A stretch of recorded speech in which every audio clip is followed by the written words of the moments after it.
Сәлеметсіздер ме, құрметті оқушылар. Математикалық сауаттылықта келген мынандай бір необычный есеп 2020 саны неше нөлмен аяқталады дейді. Біз оны анықтау үшін ең алдымен факториалдың не екенін анықтап алуымыз керек. Факториал дегеніміз ол бірден өзіне дейінгі сандардың көбейтіндісін айтамыз. Яғни бірден 2025-ке дейінгі санның көбейтіндісі. Енді біз 2025-ті бөлеміз 5-ке. Сонда бізде жауабы 405 болады. 405-ті тағы да 5-ке бөліп жібереміз. Ол бізде 81-ге тең болады. 81-ді тағы да 5-ке бөлсек 16-ға тең болады.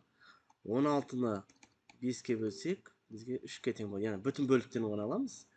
Сонда осы бүтін бөліктің барлығын қосып шығатын болсақ, яғни 405 қосылған 81 қосылған 16 қосылған 3, ол бізде барлығын қосқанда 505-ке тең болады. Бұдан да қызықты видеоларды жіберіп алмауыңыз үшін осы парақшаға жазылып аламыз.